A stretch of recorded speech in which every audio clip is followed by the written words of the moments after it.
इयत्ता दुसरी विषय मराठी नवीन अभ्यासक्रम यामधील आपण आज आमचे खेळ हा घटक पाहणार आहोत. याच्यामध्ये काय काय सांगितले बघूयात. इथं काय सांगितलं आहे, चित्र बघ आणि वर्णन कर. नुसतं चित्र बघून वर्णन करायचं नाही तर मुलांकडून काय करून घ्यायचं हे देखील खाली सांगितलेलं आहे. बघा, विद्यार्थ्यांना चित्रात तुला काय काय दिसत आहे, चित्रातील मुले कोणकोणते खेळ खेळत आहेत, चित्रात दिसणाऱ्या खेळांपैकी तू कोणता खेळ खेळला आहेस, तुला कोणता खेळ आवडतो, यासारखे प्रश्न विचारून चित्रातील बारकाव्यांकडे लक्ष वेधावे. पुढंही आणखी बरंचसं आहे. आधी आपण हे घेऊयात की बाळांनो, हे चित्र तुमच्यासमोर आहे, बरोबर आहे का? मग चित्रात तुम्हाला काय काय दिसते, आधी खेळ कोणते कोणते दिसत आहेत ते आपण शोधूयात. ठीक आहे, बघा हे दोघं कोणता खेळ खेळतायत रे? रितेश आणि वेदांत कोणता खेळ खेळतायत? हा खेळ विटी दांडू. ठीक आहे. आरोही आणि सारा कोणता खेळ खेळत आहेत? ओके. अनघा आणि विनीत कोणता खेळ खेळत आहेत? पतंग उडवत आहेत. ओके. विजय आणि अनन्या कोणता खेळ खेळत आहेत? जिबली किंवा जिपकली, तुमच्या भाषेत जे असेल ते. वीणा आणि रुपाली कोणता खेळ खेळत आहेत? अरे हातगा नाही, गजगे गजगे खेळत आहेत. ठीक आहे. केतन आणि नेहा कोणता खेळ खेळत आहेत रे? Very good. ठीक आहे.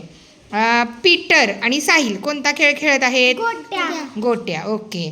अदिती, अजय आणि सलीम कोणता खेळ खेळत आहेत? लगोरी. कुठला राहिला? हां, समीर आणि कुणाल कोणता खेळ खेळत आहेत रे? भोवरा. ठीक आहे. मग खेळ खेळले कुठले कुठले आहेत खेळ ह्याच्यामध्ये? विटी दांडू, दोरुडी, पतंग, भोवरा, लगोरी, गोट्या, गजगे, लपंडाव किंवा लपाछपी, जिपकली, पतंग उडवणे, एवढे खेळ ह्या चित्रामध्ये आहेत. ह्यापैकी कोणकोणते खेळ तुम्ही खेळलायत रे बाळांनो? हां, सगळेजण सांगा कोणकोणते खेळ खेळलाय तुम्ही? लपाछपी खेळलोय आम्ही, जिपकली खेळलोय, बर, धावाला खेळ खेळलोय, गजगे. बर, आणखी लगोरी खेळलाय का कधी? लगोरी खेळलाय ना? बर. विटी दांडू खेळला नसाल आहे ना? आपण घेऊ एकदा शाळेत विटी दांडू. चालते, तयार करून आपण घेऊयात विटी दांडू खेळ. हे लक्षात आलं तुमच्या? आता पुढे आणखी काय सांगितलेलं आहे बघा. चित्राचे वर्णन स्वतःच्या भाषेत लिहिण्यास सांगावे, जे की आमच्या मुलांनी अतिशय सुंदर लिहिलेलं आहे. मी दाखवते तुम्हाला इथं. बघा, माझ्या विद्यार्थ्यांनी, इयत्ता दुसरीच्या विद्यार्थ्यांनी हे चित्रवर्णन स्वतःच्या भाषेत लिहिलेलं आहे. बघा, रेवा आणि रेश्मा झाडावर बसले आहेत, केतन आणि नेहा लपाछपी खेळत आहेत. बघा, हे सगळं वाचून दाखवण्यापेक्षा हे त्यांनी स्वतःच्या भाषेत लिहिलेलं आहे. मला फार आनंद झाला. इथे एक महत्त्वाची गोष्ट मला शिक्षकांना, पालकांना सांगायची आहे. मुलं जे काही लिहित आहेत त्यांच्या भाषेत ते सर्व ॲक्सेप्ट करायचं आहे. आणि लिहिताना मुलं लहान आहेत, चुका करणारच आहेत, जे किंवा काही आमच्या काही विद्यार्थ्यांनी केलेले आहेत. मग त्यांच्या ज्या काही आता इथं चढलेली आहे तर चढलेली लिहितं, तर इथं आपण दुरुस्तीनंतर मुलांना करून द्यायची. पण त्यांनी जे काही त्यांच्या भाषेत स्वतःच्या कल्पनेनं लिहिलेलं आहे, कल्पनाशक्तीनं, ते सर्व ॲक्सेप्ट करून नंतर त्यांना त्यांच्या चुका तुम्ही दाखवून देऊन त्या दुरुस्त करायला सांगायच्या आहेत. हे सर्व आमच्या विद्यार्थ्यांनी लिहिलेलं आहे. बघा, इथं देखील लिहिलेलं आहे. ह्या विद्यार्थिनीनं तर भरपूर वाक्य लिहिलेत. मी काही सर्व दाखवली नाही. ते बघा, पुन्हा पुन्हा लिहिलेलं आहे. तिने भरपूर लिहिलेली आहेत वाक्य. तिला आवडतं लिहायला. हिनं देखील भरपूर वाक्य लिहिलेली आहेत. हा मुद्दा तुम्ही मुलांकडून या पद्धतीने कवर करून घ्या. पुढे काय सांगितलेलं आहे बघा. हे घेतलं आपण की चित्राचे वर्णन स्वतःच्या भाषेत लिहिण्यास सांगावे, जे की मुलांनी केलं. चित्राच्या आधारे खाली वर, मागे पुढे, जवळ लांब यांसारखे अवकाशीय संबोध विद्यार्थ्यांना लक्षात आणून द्यावेत. मुलांची नावे लिहून, बरं हे नंतर बघू. आता खाली वर, मागे पुढे. आता बघा बा न, चित्रात वर कोणकोणते आहे, कोण कोण आहे रे? बघा रे जरा, चित्रात वर कोण कोण आहे? रेश्मा, रेवा. ठीक आहे. आणखी कोण आहे वरती? आरोही आणि सारा आहेत का? वरतीच आहेत, आहे की नाही? नंतर अनघा, विनीत वरच आहेत. आता चित्रात खाली कोण कोण खेळतंय रे? पुस्तकात खालच्या बाजूला साहिल. नावं सांगा की, नावं वाचा की. पीटर. आणखी वीणा, रुपाली, निशा. ठीक आहे. आता बघा पुढे मागे बघा, पुढे मागे बघा. केतन कुठे? पुढे. नेहा कुठे? मागे. बरोबर आहे. आता जवळ लांब बघा. वीणापासून विनीत जवळ आहे की लांब आहे? लांब. आणि वीणापासून रुपाली जवळ आहे की लांब आहे? जवळ. Very good.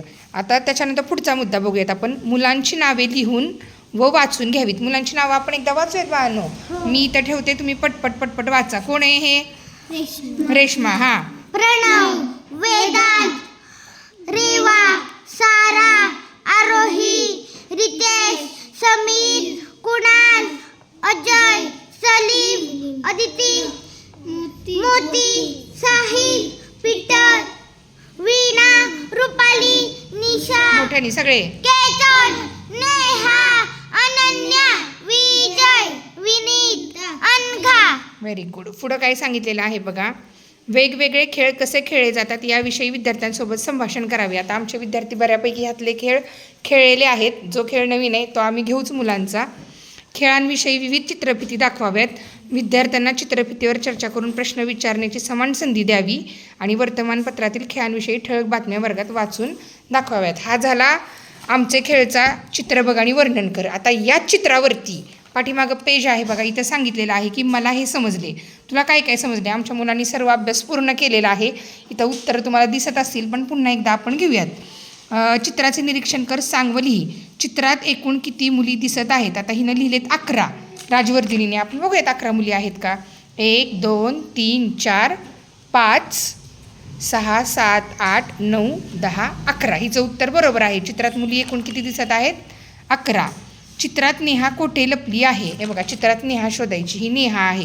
कोठे लपली आहे? तर झाडामागे लपली आहे. तिचं उत्तर बरोबर आहे.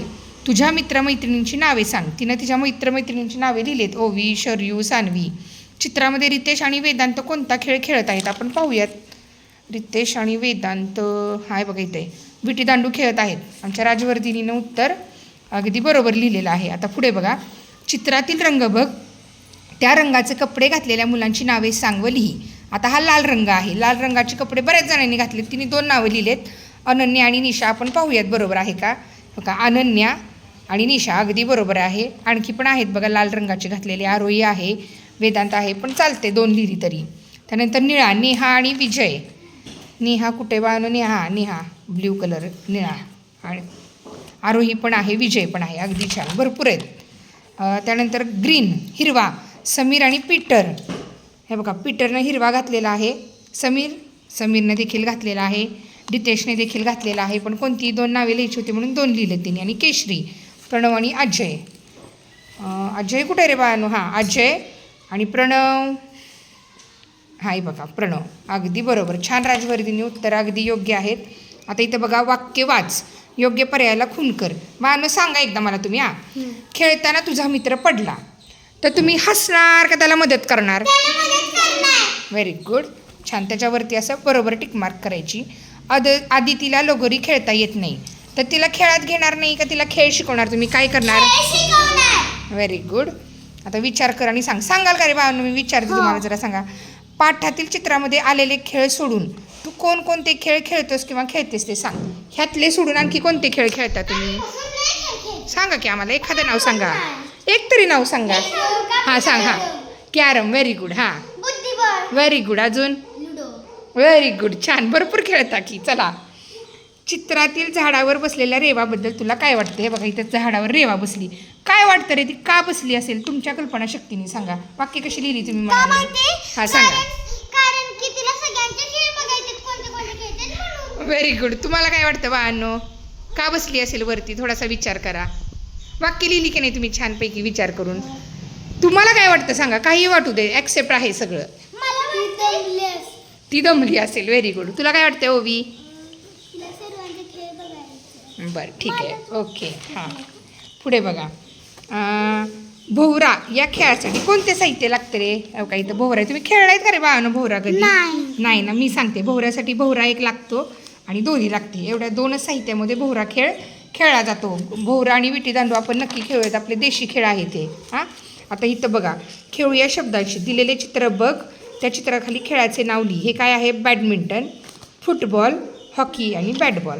याला क्रिकेट म्हटलं तरी चाललं असतं, क्रिकेट. ठीक आहे, ओके. अशा पद्धतीनं आमचे खेळ हा संपूर्ण घटक मी समजावून सांगितलेला आहे. तुम्ही खूप सुंदर सोडवलेला आहे. पण पुन्हा पुन्हा शिकवणं शक्य होणार नाही म्हणून आपण हा व्हिडिओ केलेला आहे. याची मदत इतरांना देखील होईल. व्हिडिओ कसा वाटला कमेंट करून नक्की कळवा. भेटूयात पुढील व्हिडिओमध्ये. तोपर्यंत सराव करत राहा बाळांनो. बाय.